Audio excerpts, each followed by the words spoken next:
that I think is really interesting is like colleges are charging more and more money, and it's dramatically outpacing the rate of inflation. Someone was saying recently that like if the rate currently continues in 20 years, it's going to be $1 million for a college degree. And what they're creating, I mean, this is kind of a blunt way of saying it, but colleges are basically interactive content, and they're delivering it in person. But as their prices are going up at this disproportionate rate, the cost of content is going way, way, way down everywhere else, and the cost of distributing that content is also going way down. So you have this weird system where great stuff is becoming free and widely available, and the traditional producers of that stuff are charging more money that students can't pay back, and they're having difficulty getting jobs even after they get out. And when they get jobs, entry-level jobs are paying less than ever before. And the fact that those two things aren't speaking to each other more is a little... And people don't have $1 million. They don't have it. And so they either won't pay it or they'll borrow it and they won't be able to pay it back. But it doesn't exist. So we've got some time. I want to get as much time as we can for audience questions. So Claire back here is the keeper of the microphone, and I'd like for you, when you get the microphone, please be brief, no long statements, and if possible, tell us your affiliation. The gentleman right there, Claire. On?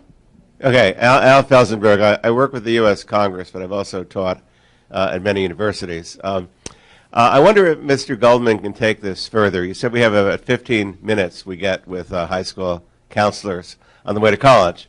Once in college, you get none. Okay?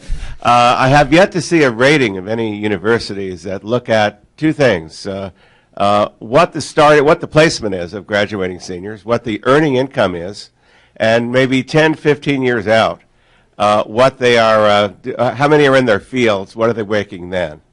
I say that because we have these wonderful monoliths you've described. It may take 10 years for them to realize they're out of gas, but still, they get lots of government support, lots of corporate support, and the assumption is someone will pay the tuition somewhere. The parents, the federal government through interest help, scholarships, the whole shebang. Yet professors push their majors on various people, esoteric majors, with no help or no idea of what this fancy major is going to be when they get out.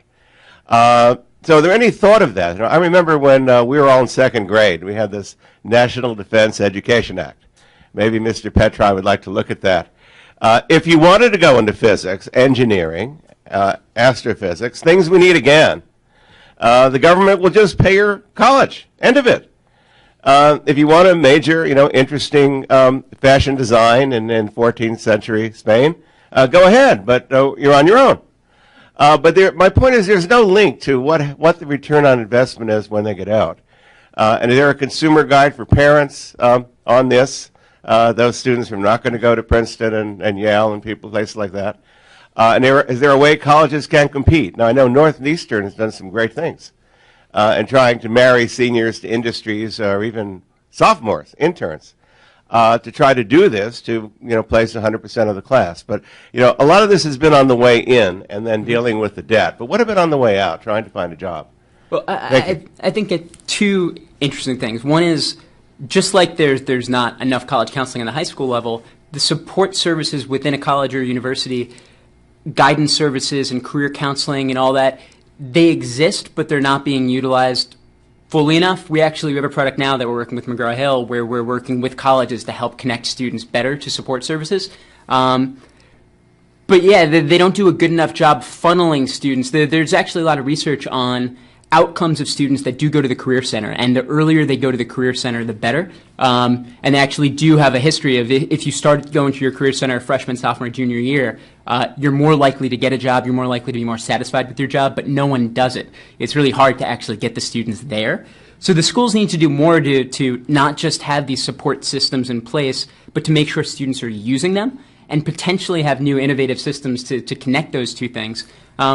On the other end, actually, LinkedIn just launched something recently where they made available the data they have about people that went to particular colleges, and because they have a lot of information about people with careers, alumni of particular colleges, what cities they migrate to, what career professions they go into, what the actual path winds up being. Like if you went to Cornell, how many jobs did you have to take before you got to this particular level in this particular industry? And that's been really interesting. A lot of online companies that have access to all of this data are making it visible. And you'd think, why doesn't a college who, in a lot of cases for fundraising reasons, has a vested interest in keeping up with alumni, why aren't they gathering that data and outputting it and displaying it in interesting ways? But they're not, for better or worse. I went to Wesleyan, and I was talking to Wesleyan recently, and I was saying, why don't you do more about the pathways of alumni so that current students can track, if I'm this major, where am I likely to go? And they said, well, we don't really know where a lot of our alumni are. And I was like, go on Facebook and do a search for people that self-identify as being a Wesleyan alumni. If you look at the size of their alumni database, I could double it in a week just by going on Facebook and building Excel. The schools themselves need to embrace this technology too, and they could be doing a much better job.